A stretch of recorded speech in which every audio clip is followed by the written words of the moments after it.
Hallelujah, hallelujah. Praise the name of Jesus. Praise the name of the Lord.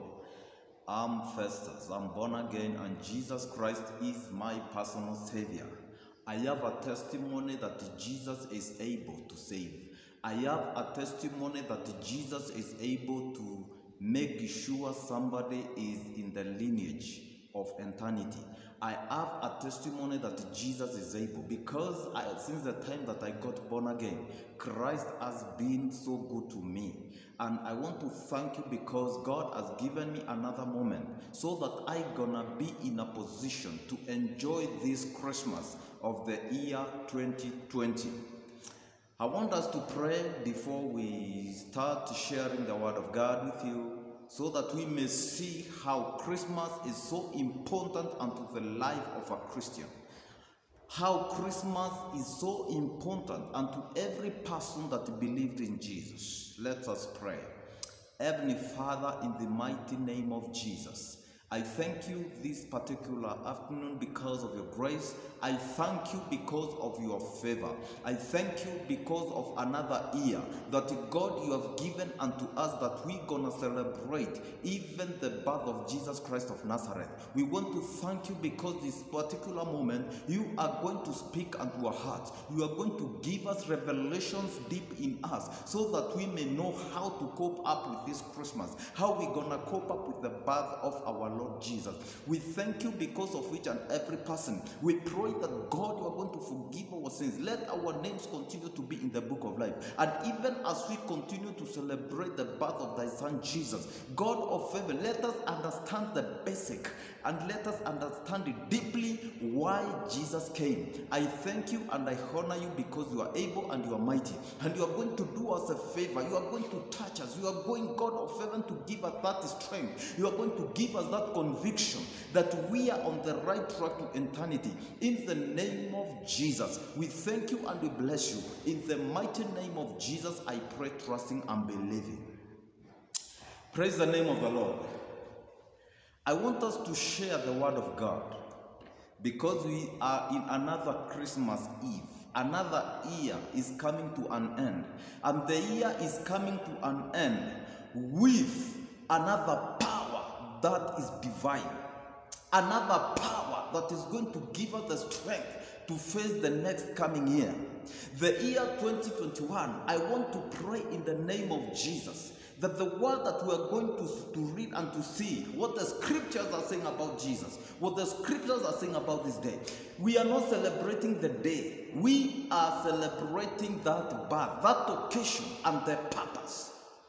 The entire world has moved out of the purpose of the baby that was born and wrapped with clothes and laid in a manger. And people are celebrating, they are eating and drinking.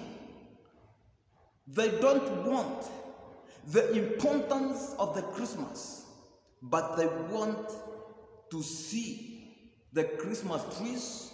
They eat, they drink, they get drunk. What does the Bible say? Let us read from the book of Luke, chapter 2. The Gospel according to Luke, chapter 2.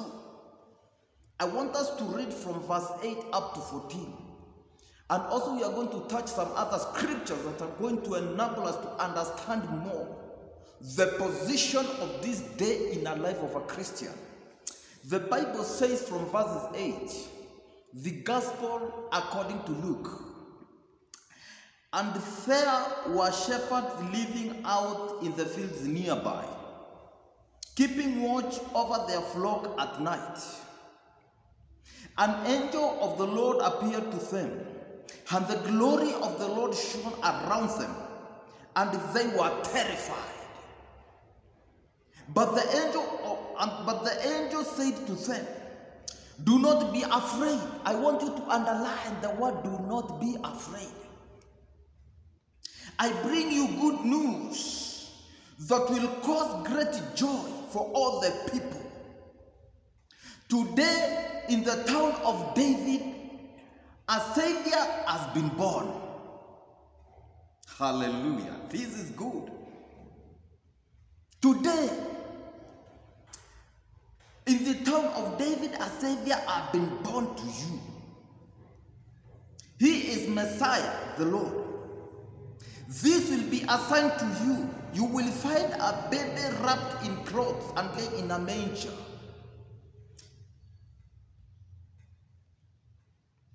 The Bible says in verse 13, suddenly a great company of heavenly hosts appeared with the angel, praising God, saying, glory to God in the highest heaven, and on earth peace to those on whom his favor rests.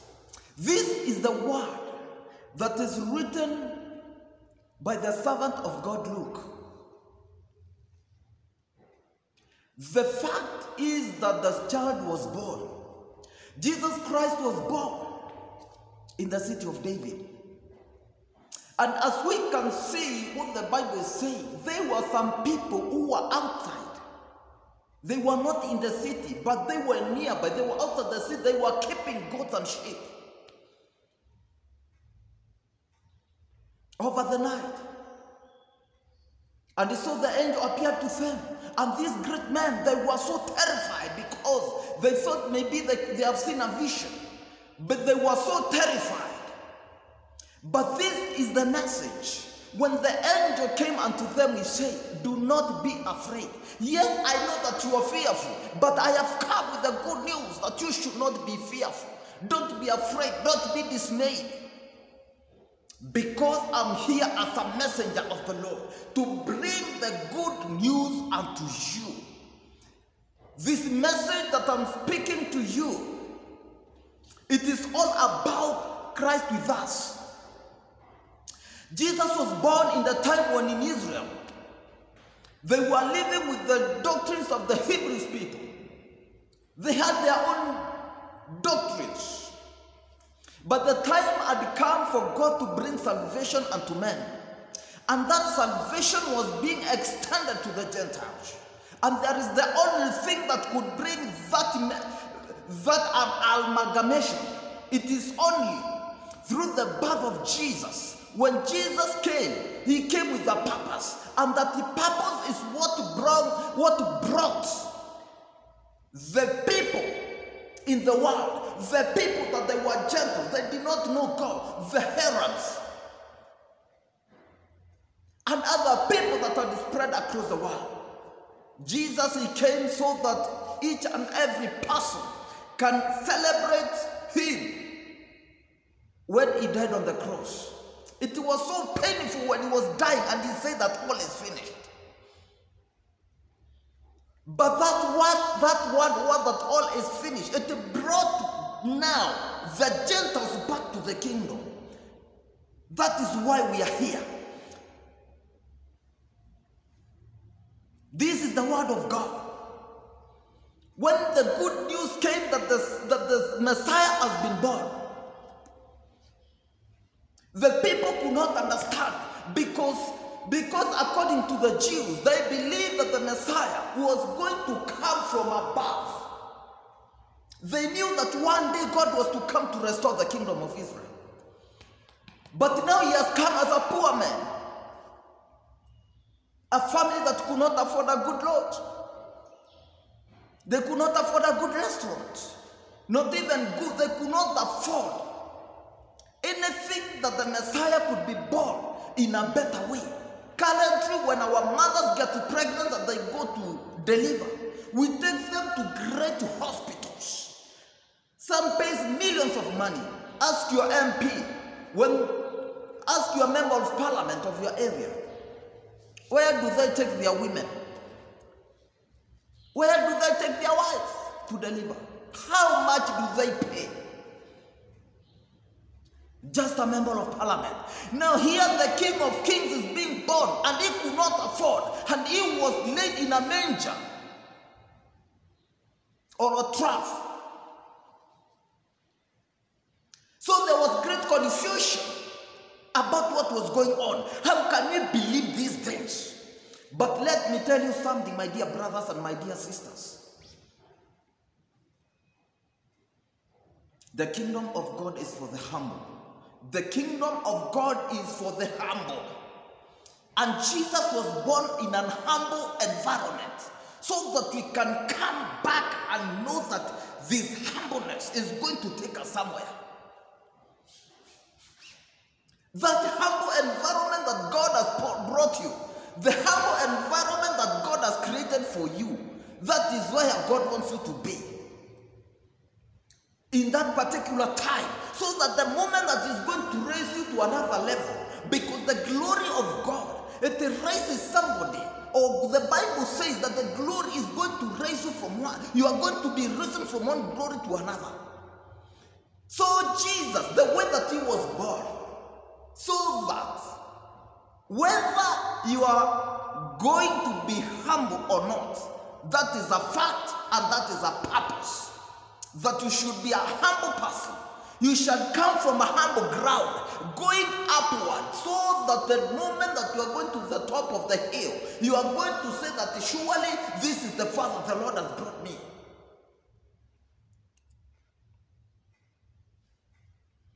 There is power in the blood of Jesus. There is power in Christmas. When I'm talking about Christmas, I'm not speaking about the 25th of December. I'm talking about what happened in the birth of Jesus. If I could be alive in maybe 1970, I could have asked my great-grandfather, when were you born? He could not tell me when he was born. Why? Because he didn't know. In those times there were not these calculations. But now the government came with another idea, that everybody must have an ID. Go and ask your grandparents. For those that have been blessed at their life, go and tell them and ask them, when were you born? And take his identity card and look and ask him, when were you born? He cannot tell you. It was guesswork that was done when they were failing to be given identity cards of this Republic of Kenya. And yet, you can just decide as a family, we don't know when you were born. But the fact is that you were born and that is why you are alive. And now we want to do a birthday party for you. You can select any day, because that day does not matter. What matters is that time when he or she was born. That is what matters. And the people are so deep concerned about the date, which is 25th of December. I don't want to speak about the date. I want to speak about the purpose of the birth of Jesus. That the purpose is what is important with us. That the purpose is what we should look ahead. Because that is what that makes the inner man to grow and to be powerful in Christ.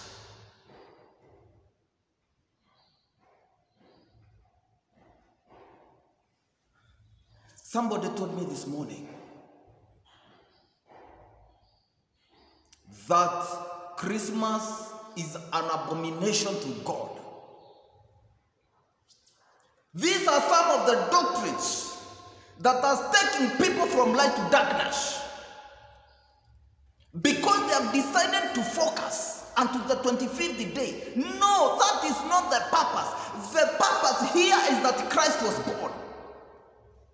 You can decide even to celebrate any time of the year about the birth of Jesus. But to tell me that the birth of Jesus was an abomination, that is a doomed gospel. You cannot talk of salvation without talking of the birth of Jesus. And the birth of Jesus is very important to each and every Christian. Because the same way that Jesus was born and came here and became a humble man, the same way that we must be humbled. And that is why we are also even baptized.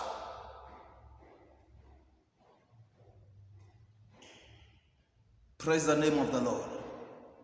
I am so happy today because I know the purpose of Christ. I know the purpose of this day. It is not what people are looking. People People have decided to go for Christmas tree. So much decorated and very beautiful. And they have abandoned the cross. They abandoned that tree where salvation came from. They don't want to be associated with the cross, but they want to be associated with the Christmas tree.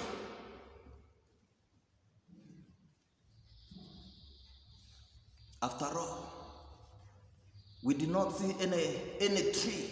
Nobody that carried a branch of tree and went with it to see the Son Jesus. No.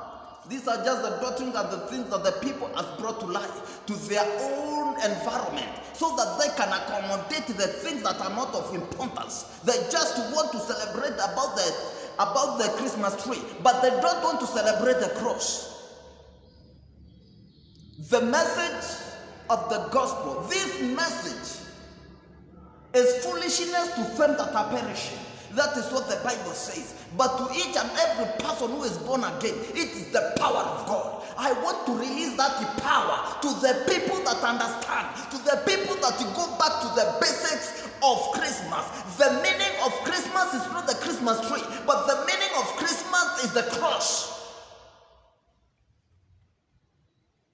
Humble yourself, and in due time God is going to elevate you. I don't know, because people have changed this day to be like a pagan thing. To non-believers. Today the people, the prostitutes, instead of saying that they are prostitutes, they are calling themselves slave queens. What is a slave queen? It's a prostitute. They are trying to change, and today they are going to have their own day.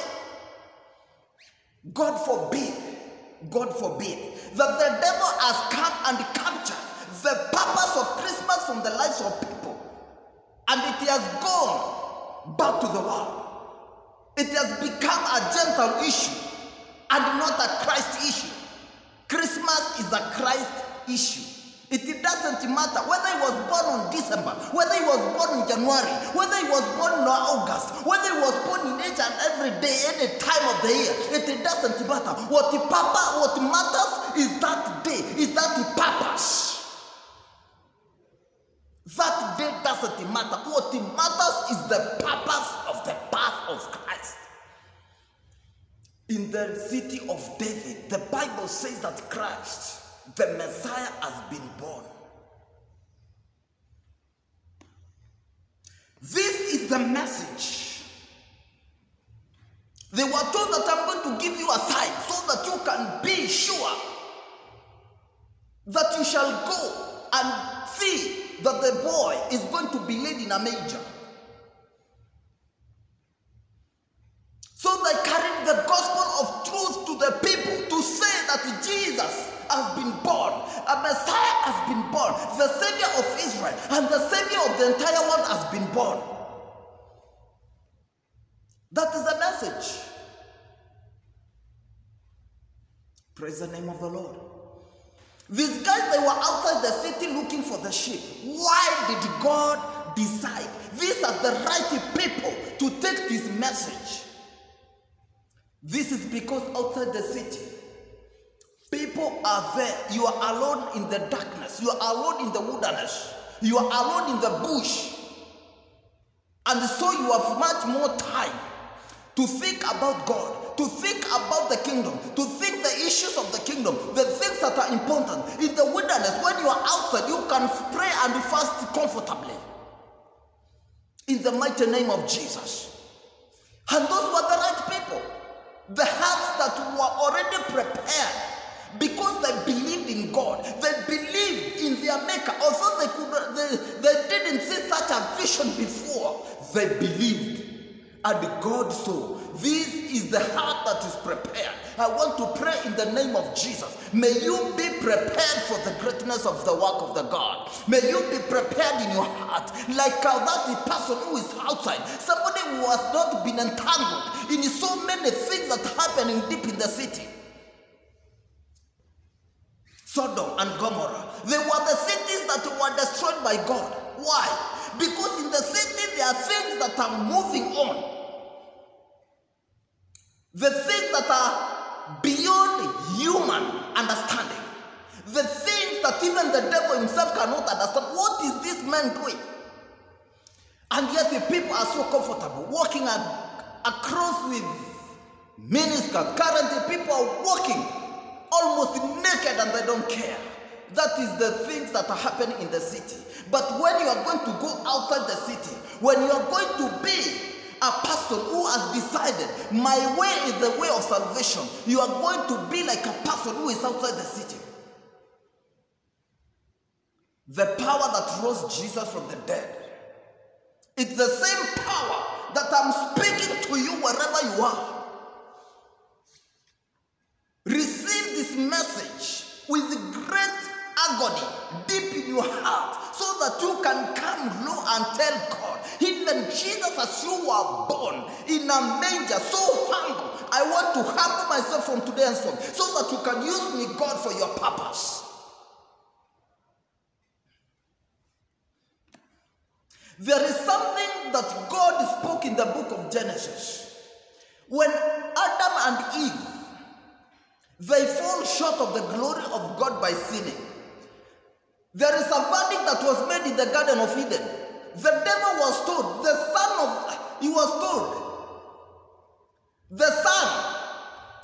this woman is going to crush your head. And because now the devil could not understand, when will these things come? The first time he believed it was the time when Moses was born. So the devil mobilized his agent, the Pharaoh, and he told him, go and kill each and every boy child of the origin of the Hebrew. But that was not the case. This is another moment that this guy called Herod, the king, the devil used him as the agent to go and kill each and every child of the Hebrew who was 2 years and below. Because in the mind of the devil, it triggered that the time for me to be crushed is now. There were so many things that have been written in the book of Isaiah chapter 6. Read it from verse 9.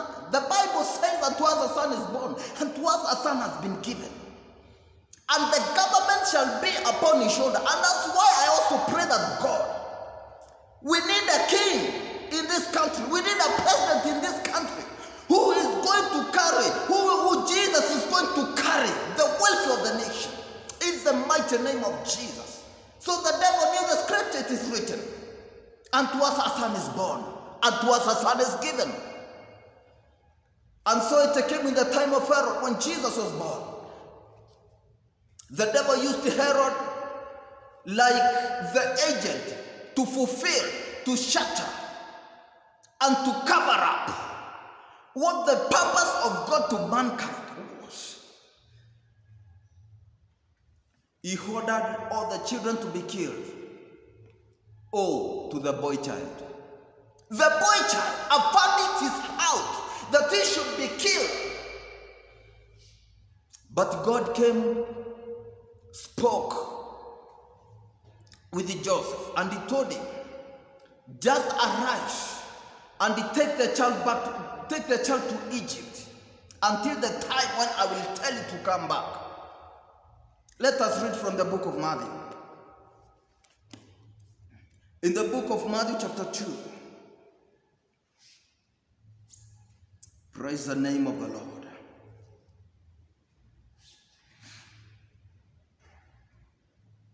The book of Matthew. This is the gospel according to Matthew. Chapter 2, I'll read from verse 13. The Bible says, when they had gone, the angel of the Lord appeared to Joseph in a dream. Get up, he said. Take the child and his mother and escape to Egypt. Egypt is the land of captivity. The children of Israel had stayed in Egypt for 400 years. Many of them died because of forced labor. They were forced into the doctrines of the Egyptians. I'm not speaking about I don't want to speak about the current situation in Egypt. I'm talking about what is written. These things I'm talking in a spiritual dimension. Egypt is the same land even today. But according to the Bible, in Egypt, that is where the children of Israel, they were in exile for 400 years. And today I want to speak something about Egypt. Egypt is where Jesus went to seek refuge. The God can make your situation work where things are not working. God can make things work when you go back to the territory of the enemy. Why?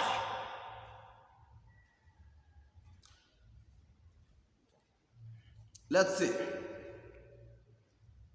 The Bible says, stay there until I tell you, for Herod is going to search for the child to kill him.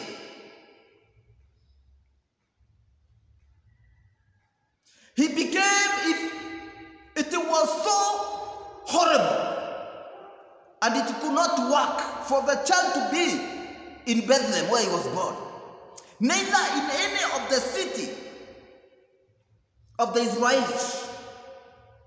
But he was told, just take the child and take him to Egypt, because there was a prophecy that had been spoken before, that out of Egypt I will call my son.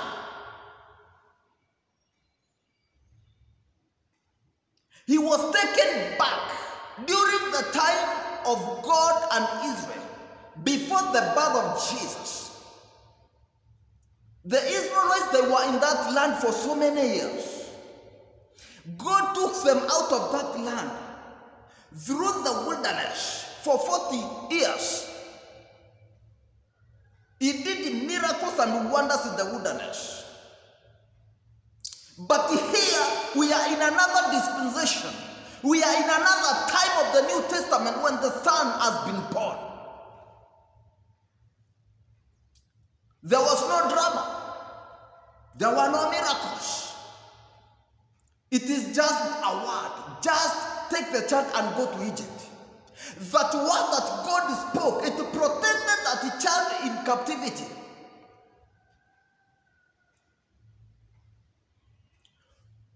When an old person goes to exile, we say that person is in exile. But when a toddler is taken to captivity, it is called obscurity. So Jesus was in obscurity.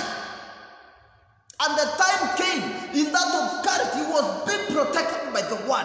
Just take the child to Egypt. The time that the servant of God, the parents of this boy, they believed in God and went to Egypt.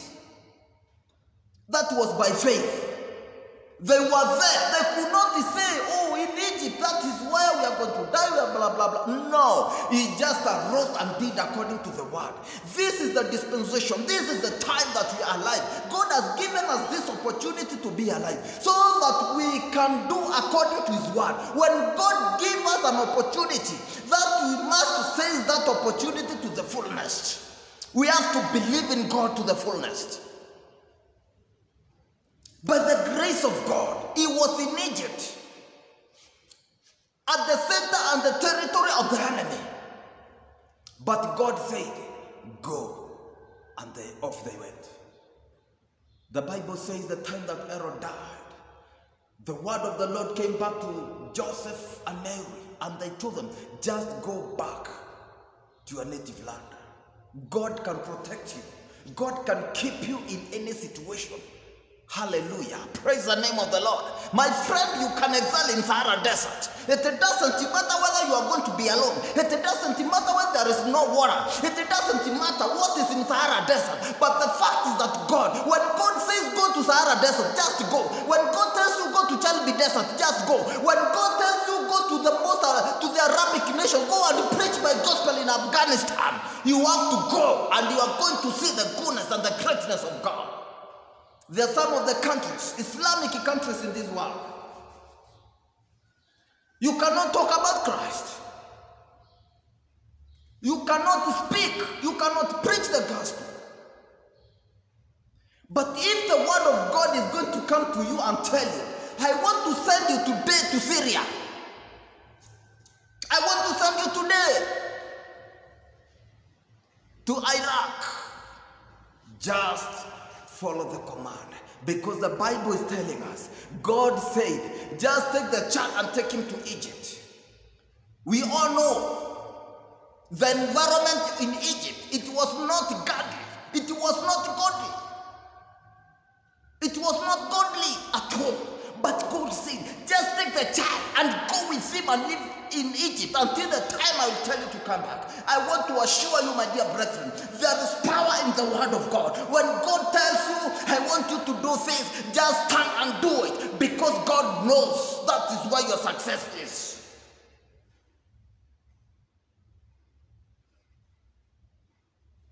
If you read in the book of Luke chapter 2 from verses 29, from 25 up to almost 30, you will see there is a person who was living in Jerusalem. He was called Simeon. The Bible says that he was an old man, and he was somebody who was so much dedicated in the house of the Lord. And the word had come to him before Jesus was born, that he was not going to die until the moment that he will see Christ.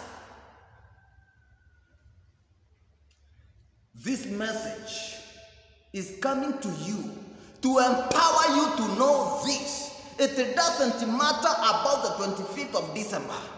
What matters is the purpose of the birth of Christ in your life. What matters is what God is up to with your life.